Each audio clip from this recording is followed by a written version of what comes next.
6 super 7 విజయవంతంగా చేసేసినాము అని కూడా చెప్పేస్తున్నాడు.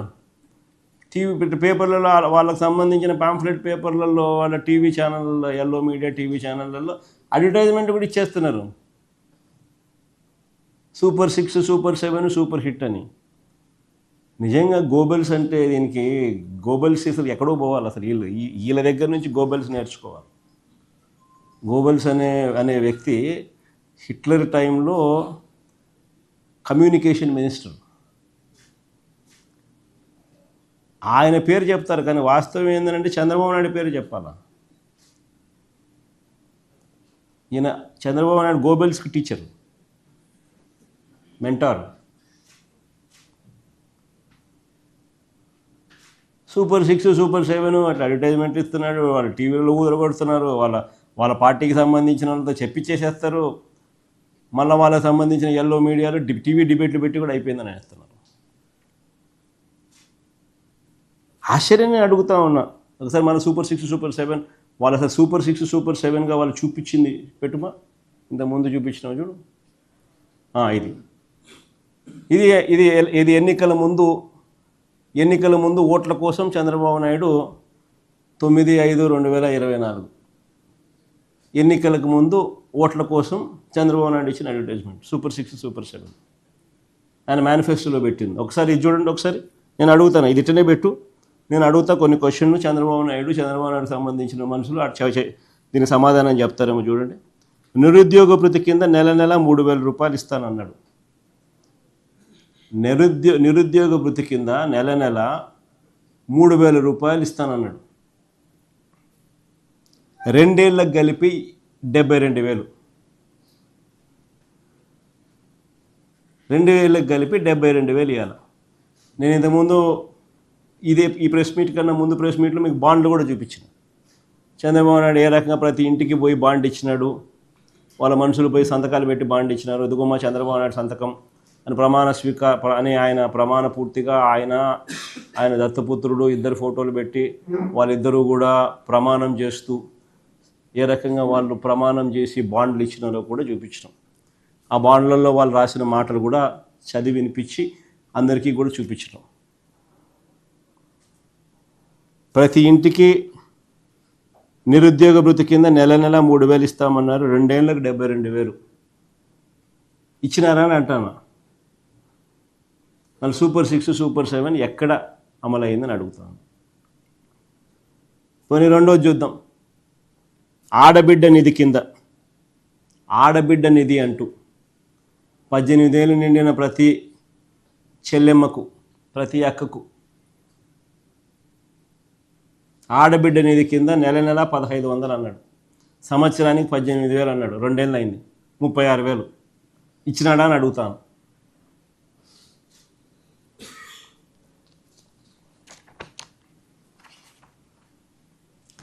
పోనీ 50 ఏళ్ళకి పెన్షన్ అన్నాడు. అది కింద చూడండి. బీసీ ఎస్సీ ఎస్టీ ముస్లిం మైనారిటీలకు 50 ఏళ్ళకి పెన్షన్. అలా సూపర్ 6 సూపర్ 7 హామీలు అయ్యి నెలకు 4,000 చొప్పున ఏడాదికి 48,000. 2 ఏళ్ళకి కలిపి 96,000. మళ్ళీ ఇచ్చినాడా అంటున్నా. మరి ఎవరికి ఇచ్చినాడా అని అంటాం.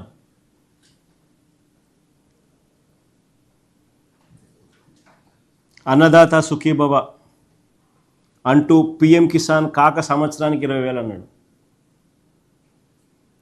2 ఏళ్ళకి కలిపి 40,000. ఇచ్చింది 10,000, 30,000 ఎగరగొట్టినాడు.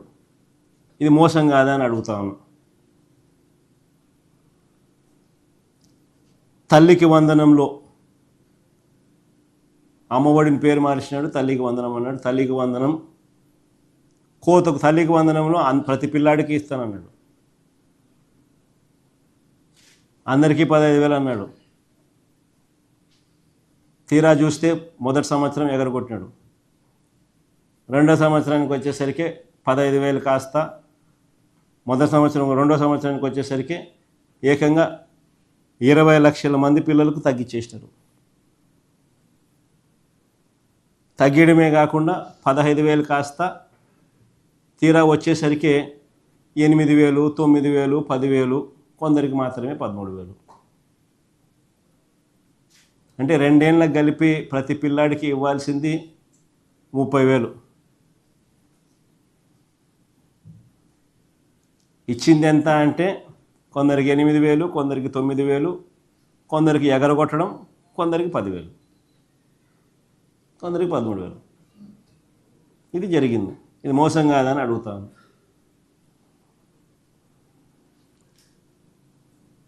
ఏడాదికి 3 సిలిండర్లు అన్నాడు, 2 ఏళ్ళకి కలిపి 6 సిలిండర్లు. ఇచ్చింది ఎంత అంటే 2 సిలిండర్లు, అది కూడా అందరికీ ఇవ్వాల.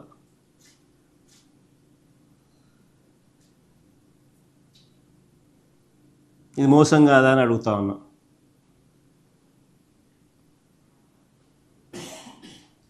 ఉచిత బస్సు ప్రయాణం అంటాడు, ఎక్కడికైనా పోవచ్చు, ఏ బస్సు అయినా ఎక్కచ్చు అన్నాడు ఎన్నికలప్పుడు.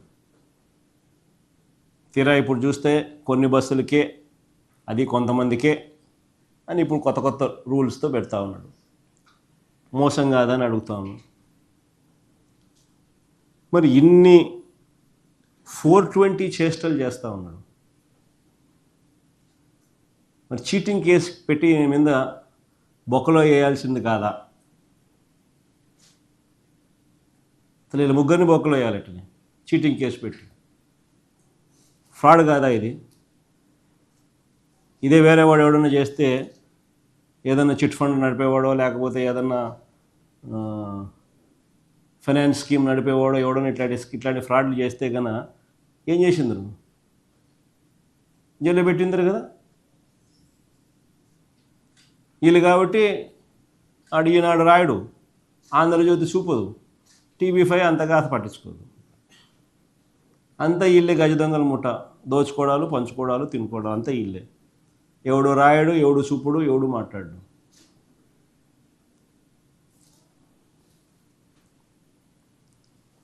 మరోవైపు పరిస్థితి చూస్తే